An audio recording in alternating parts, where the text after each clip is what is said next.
You're listening to the N2K Space Network.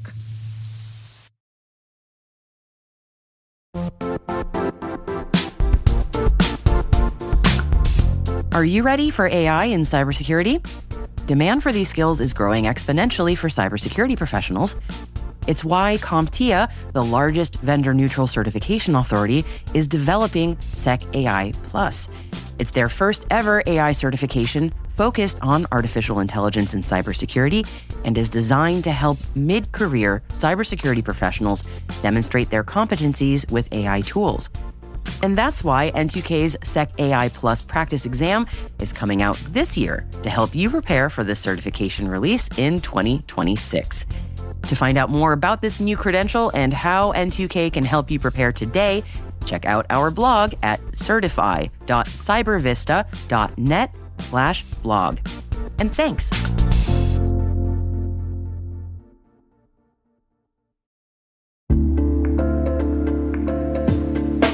What's your 2 a.m. security worry? Is it, do I have the right controls in place? Maybe, are my vendors secure? Or the one that really keeps you up at night, how do I get out from under these old tools and manual processes? That's where Vanta comes in. Vanta automates the manual work so you can stop sweating over spreadsheets, chasing audit evidence, and filling out endless questionnaires.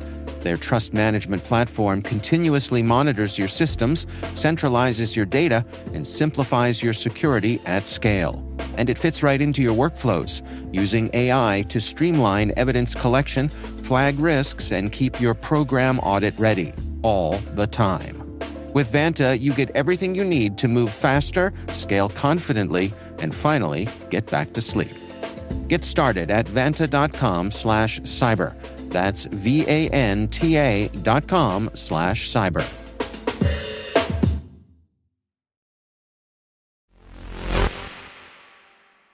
Today is October 23rd, 2025.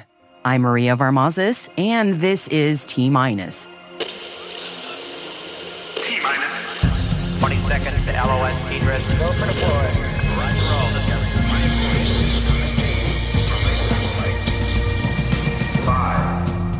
China says Chang'e 7 has received all international payloads and is ready for its next robotic lunar mission. 4. SpaceX says it has disabled more than 2,000 Starlink devices connected to scam compounds in Myanmar. 3. SatVu has announced its participation in NATO's Alliance Persistent Surveillance from Space Initiative. 2. The Republic of Cyprus has signed an associate agreement with ESA and is expected to become an associate member in the coming months. 1. Airbus, Leonardo, and Thales have signed an agreement aimed at combining their respective space activities into a new company. 0.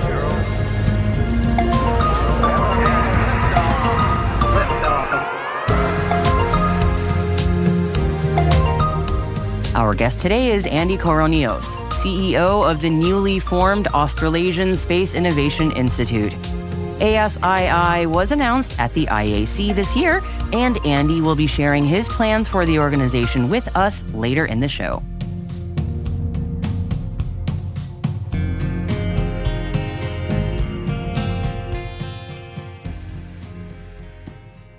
Happy Thursday, everybody. Thank you for joining me. We have a somewhat European focus on the show today. Torsten Kriening will also be joining us later with the latest from the Space Sustainability Summit in Paris. But before we get to that, let's dive into today's Intel briefing. First up, after months of discussions and whispers of agreements, European giants Airbus, Leonardo, and Thales have signed a Memorandum of Understanding aimed at combining their respective space activities into a new company. No, you are not dreaming. This is a bit of a story that we've covered before, but there is a new development. Now, this combination has been widely touted as Europe's sovereign alternative to U.S. aerospace giants.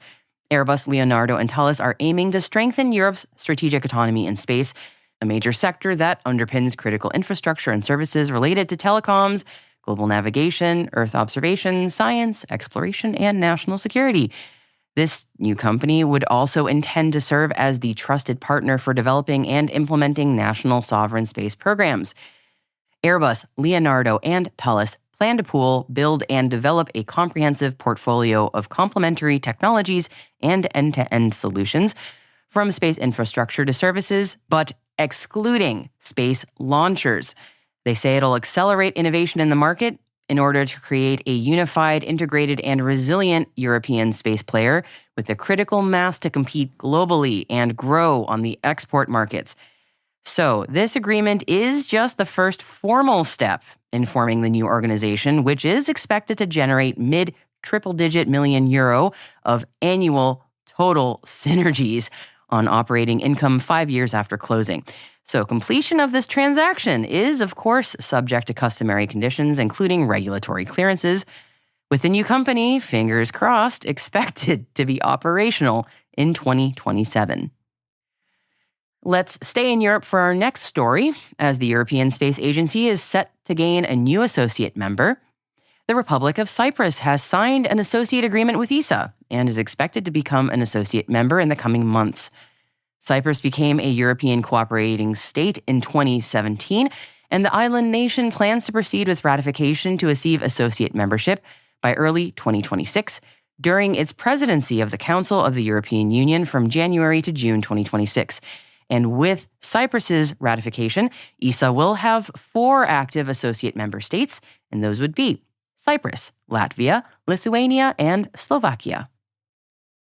SatVu has announced its participation in NATO's Alliance Persistent Surveillance from Space Initiative, also known as APSS. Now, SatVu has already successfully delivered an infrared familiarization program to NATO personnel at the NATO Communications and Information Agency, or NCIA. The APSS initiative is a multi-year, multi-domain, multinational effort designed to enhance space-based intelligence sharing across the alliance. By integrating commercial and government-owned space-based assets, APSS enables NATO to build a comprehensive cross-domain intelligence picture to inform political decision-making and military operations.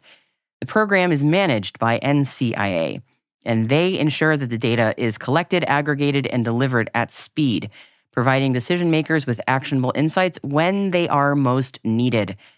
With SatVu's involvement, NATO analysts gain access to advanced thermal imaging capabilities that complement existing optical and synthetic aperture radar data sources. And our next space and cybersecurity story comes from my friend and host Dave Bittner and our partner podcast, The Cyberwire. SpaceX has disabled more than 2,000 Starlink satellite devices used by scam compounds in Myanmar after mounting pressure from politicians and anti-trafficking advocates.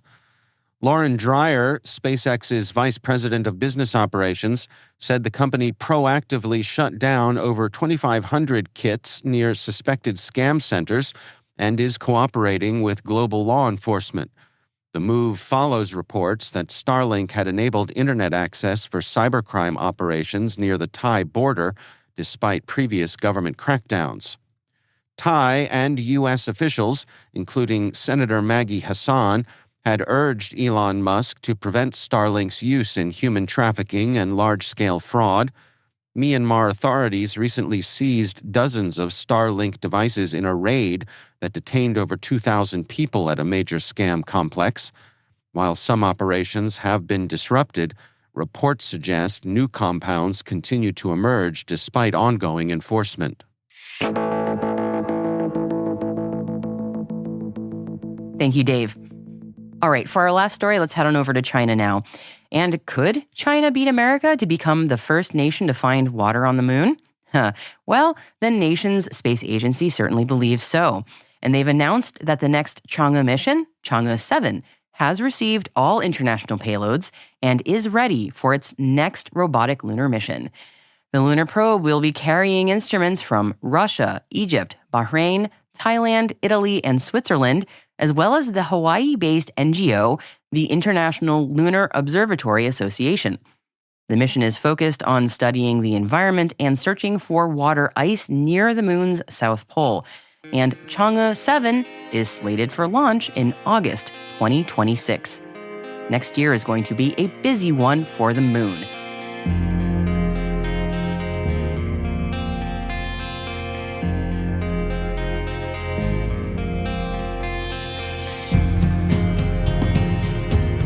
And that concludes today's Intel briefing, my friends. We will have more updates from the Space Sustainability Summit from Torsten Kriening at Spacewatch Global after my chat with Andy Koronios first. But before we get to all of that, N2K senior producer Alice Caruth joins me now with a look at all the other stories that are making today's headlines.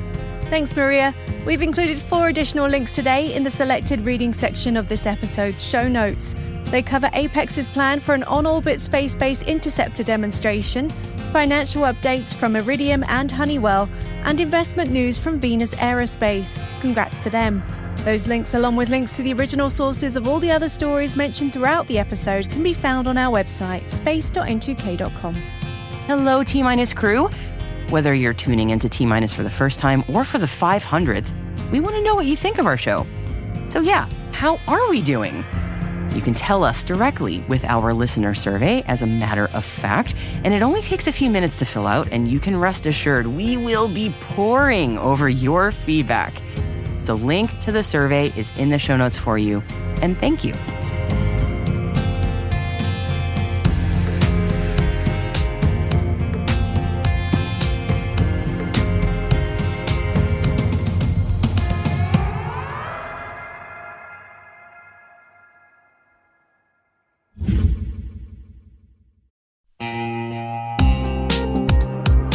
At Thales, they know cybersecurity can be tough and you can't protect everything.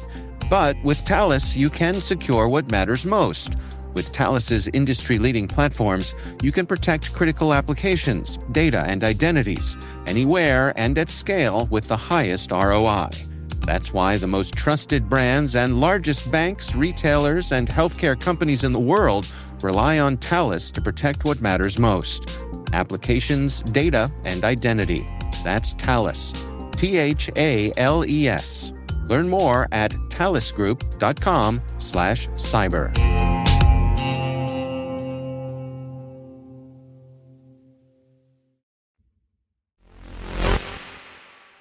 Our guest today is Andy Koronios, CEO of the newly formed Australasian Space Innovation Institute. Andy started our chat by telling me more about what ASII is.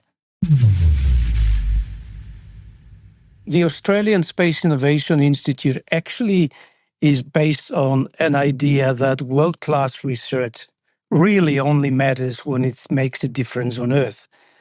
So when we began the SmartSat CRC, the Cooperative Research Centre, which is an Australian government program to bring universities and industry together, you could think of it a little bit like an FFRDC, except much smaller scale than the large FFRDCs like MITRE and Aerospace and so on. We thought that we would actually be able to do quite a lot of work in developing niche and unique technologies in space, even though Australia has not really been a space-capable nation for a long time. We did build one of the early satellites, but we have not really had a space industry until really Elon Musk and the commercialization of space in the United States, where the price of launch has become so small, the satellite design and development has become relatively inexpensive, so that it's no longer a monopoly of governments. And Australians are competitive. We are very innovative. And we thought this would be a very big opportunity for Australia. And that's why we started the Cooperative Research Centre. So we worked for 6.5, nearly 7 years in the Cooperative Research Centre, but that typically has an end. It's a time-bound program. The partners that we worked with, the universities, the industry, some of them are US companies like Northrop Grumman, but also many other global as well as local industries.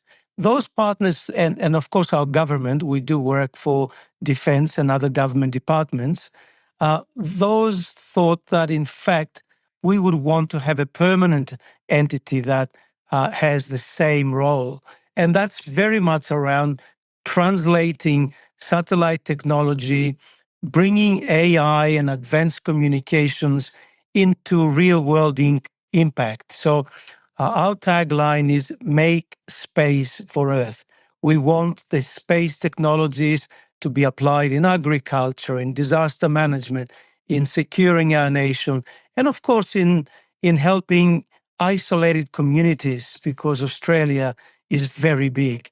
In fact, it's nearly as big as the continental USA in landmass, but very small in population. Mm. Yeah, I would love to hear more about those focus areas because this is a fascinating initiative, and its mission is so important. And it's been really, really interesting to me personally watching the Australian space industry growing by leaps and bounds in recent years, and not just in their partnerships, but in their homegrown capabilities also. So I'm so curious about certain focus areas that you all are looking at. Yes, certainly. The original foci of the SmartSat Cooperative Research Center were very much around Earth observation and advanced communications. And we've done quite a lot of work in that area, in developing optical communications, in developing IoT sensor collection via satellite. In fact, some of these companies that we supported began with a couple of professors, and now they are global companies like Myriota and others. So we began with those areas. We thought that Earth observation would be a very big area for us. It is a big opportunity, and we focused on that. Australia is also reasonably big and good in AI, particularly at the academic perspective, and therefore autonomy, robotics and autonomy and AI was a major work for us. And indeed, what we really wanted was to see how might we make the satellite much more intelligent, to do a lot of edge processing on the satellite itself, not only in understanding its health and its function, but also in processing the massive amount of data that it collects now with those very high resolution sensors. So that was the original kind of work that we did. We had more than 200 projects. Our funding was 270 million, which was a modest kind of funding by Australian standards, actually quite big. And we developed dozens of technologies. A couple of technologies are finding themselves in the United States at the moment under testing and validation. So we believe that the SmartSat CRC produced quite a lot of work. But it produced technologies, bits, if you like, Right. of technologies, of algorithms. What we want to do now into the new institute, because we believe strongly in actually taking a lot of those technologies and making them useful to the farmer, to the miner, to the emergency responder, and so on, we have now developed and are currently developing some, we call them flagship programs of impact. One of those is the Australian Agricultural National Digital Twin. It'll basically be a live AI-enabled virtual model of our agricultural landscape, integrating not only satellite data, but drone data, weather and climate data, data about the use of fertilizers, farm business data, and so on, to be able to actually get the farmers to see exactly what is likely to be the yield in a particular paddock, to be able to then do simulations. If I plant corn, what is likely to be my yield given the weather conditions and the soil condition and so on? Do a lot of what-if simulation analysis so that they can actually plan before they act. As you know, we are very big in food production, and we want to make sure that farmers grow more with less. We are a very dry continent, and yet a lot of the watering is done very inefficiently, and even worse, a lot of the fertilizers and pesticides are done in a way that it's not optimized. We want to bring all of that together so that not only farmers actually make more money and food costs less, but of course, very importantly, we protect the environment. So that's just Absolutely. one of our flagship programs. We have a number. That's fascinating and such a great use case in explaining how space can do so much in the public good for Earth, and not only just everybody loves saving money, but in truly making a positive environmental impact. I'm very curious as we maybe zoom out a little bit, thinking about the Australasian Space Innovation Institute, or ASII, if I'm using the acronym correctly. Yes. For you, when you look at the long term, what will be to you a measure of success for this program? I think it would be very important for us to see what would be the impact. We want to be focused on the outcomes rather than on the outputs of our work. So for us will be, okay, how many of these flagship programs do we have that are actually useful to agriculture, useful to mining, useful also to helping the Indo-Pacific region be able to look after its security, its economic resilience, and its environment. We, for instance, we have a very strong partnership with New Zealand, and we want to, and that's why we call this institute the Australasian Space Innovation Institute rather than Australian, because we want to actually support the entire region. For instance, Australia and New Zealand together, they have a search and rescue and economic exclusion zones that combine are 16% of the globe. Just imagine two tiny countries looking after 16% of the entire Earth. That is Most of massive. it water, of course. And of course, that has its own problems. There is a lot of drug trafficking. There is a lot of illegal fishing, encroaching on some of those lower countries, smaller countries in the Pacific nations who have no capabilities to be able to look after their own fishing rights and their own climate and so on, to be able to play a role in there. So we will be measuring our KPIs on having technologies that actually do maritime monitoring far more effectively than happens at the moment, which, by the way, Maria, it's only with patrol boats and aeroplanes. You really cannot. It costs billions, and there are many blind spots because you cannot really monitor such a big part of the globe with aeroplanes. We always aspire and are inspired by the work that is happening in the United States, in the space industry in particular, the fact that it's been so democratized and the opportunities are there. We would love to collaborate. As you know, Australia shares the same culture, more or less the same language as the United States. We have the same goals, resilience, sustainability, security in the region. Can we work together? Can we be your landing pad, if you like, in the Indo-Pacific area, providing support? For example, having US satellites collecting data, Australian AI doing the processing, and the Pacific nations actually applying it, working together in a collaborative network.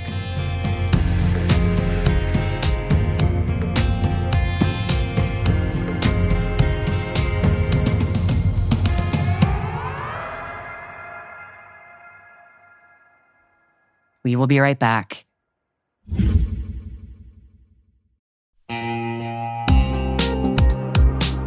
And now, a word from our sponsor.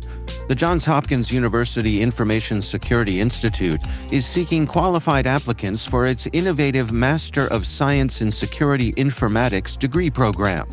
Study alongside world-class interdisciplinary experts and gain unparalleled educational, research, and professional experience in information security and assurance.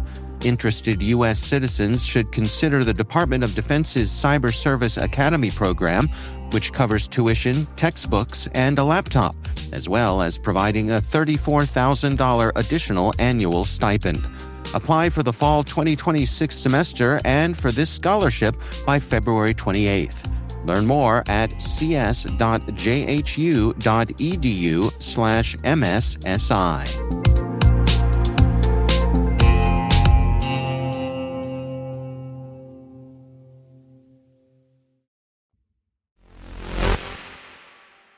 Welcome back. And now I'll hand you over to our colleague at Spacewatch Global, Torsten Kriening, for the latest from the Space Sustainability Summit in Paris. Hello, Maria, from the Paris airport again. It was a day that connected policy, power, and purpose across Europe's space landscape. Paris was pretty much the center of European space today. So Paris hosted the second day of the 7th Summit for Space Sustainability by the Secure World Foundation, but also saw major announcements making a decisive moment for Europe's space autonomy and industry alignment. At the summit, the conversations turned from debris and dual-use dilemma to market creation, regulation, and responsibility. Meanwhile, the 337th ESA Council meeting wrapped up in Paris, preparing key decisions for the ESA Ministerial Council, CM25, in Bremen next month, setting the tone for Europe's next decade, or at least next 3 years, of space funding and cooperation. And in a stunning industrial move, Airbus, Leonardo, and Thales announced the signing of a Memorandum of Understanding to combine their space activities into a new joint company, a European space champion, expected to launch operations by 2027. The new entity, employing 25,000 people and generating 6.5 billion euro in annual revenues, aiming to strengthen Europe's strategic autonomy and competitiveness across telecommunication, navigation, Earth observation, and national security. Just as a sideline, Germany's space industry just holds 10,000 people. So just to compare that. Back at the summit, Sarah Daladon of the European Space Policy Institute opens the day with a sharp keynote on the upcoming EU Space Act, Europe's first attempt to create a unified legal and industrial framework for space activities. Her message was clear. Europe needs rules that enable, not restrain. The act, she said, must balance regulatory certainty with industrial flexibility, allowing companies to operate seamlessly across borders while ensuring sustainability, safety, and security. Daladon's address positions the EU Space Act as a bridge between sustainability and sovereignty, connecting environmental responsibility with economic resilience, a theme that echoed throughout the day. The discussion on governance and strategy deepened with insights from Xavier Pascaud, director of the French FSR, and Julie Beam from NATO, and others. But Pascaud described how Europe's military and commercial actors are convening a second circle of trusted industrial partners emerging between national defense programs and the private sector. France's new Space Act, he noted, formalized this collaboration, ensuring that commercial capabilities can securely serve sovereign missions. And Julie Bean outlined NATO's growing engagement with commercial space, especially through its commercial space strategy and space front door initiatives, an entry point for industry to cooperate more efficiently with the alliance. Her key line captured the moment: space is no longer peaceful by default, but it can still be governed responsibly. Later, Candice Masucci Templier of Novaspace brought data and realism to the debate with her spotlight on how the space sustainability segment can reach the other side. She revealed that 87% of all funding in the space logistics between 2020 and 2024 went to space situational awareness, SSA, nearly all from public and defense budgets. Other services, from debris removal to life extension and in-orbit manufacturing, remained underfunded, generating just 256 million in total revenues today. Her undertake: sustainability is finally becoming a market, but it needs anchor customers, interoperable standards, and hybrid funding models to truly take off. So, on a single October day, Europe's space story came full circle. Policymakers pushing for common regulation, the summit strengthens the narrative for space sustainability, and industry giants forming a new European space champion. And analysts reminding us that sustainability must also make business sense. That's from Paris as discussions shift towards space traffic management, norms of behaviors, and financing sustainability at scale. See you next time, maybe next week for SB's Autumn Conference in Vienna. Space watch out, and back to you, Maria. A huge thank you to Torsten and the whole team at Spacewatch Global for providing us updates from events in Europe.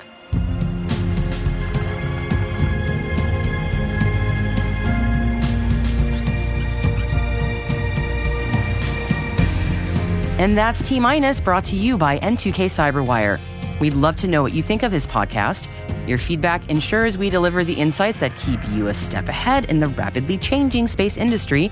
If you like the show, please share a rating and review in your podcast app. Please also fill out the survey in the show notes or send an email to space@n2k.com. We are proud that N2K Cyberwire is part of the daily routine of the most influential leaders and operators in the public and private sector, from the Fortune 500 to many of the world's preeminent intelligence and law enforcement agencies. N2K helps space and cybersecurity professionals grow, learn, and stay informed. As the nexus for discovery and connection, we bring you the people, the technology, and the ideas shaping the future of secure innovation. Learn how at n2k.com. N2K's senior producer is Alice Carruth. Our producer is Liz Stokes. We are mixed by Elliot Peltzman and Trey Hester, with original music by Elliot Peltzman. Our executive producer is Jennifer Iben. Peter Kilpie is our publisher. And I am your host, Maria Varmazis. Thank you for listening. We'll see you tomorrow.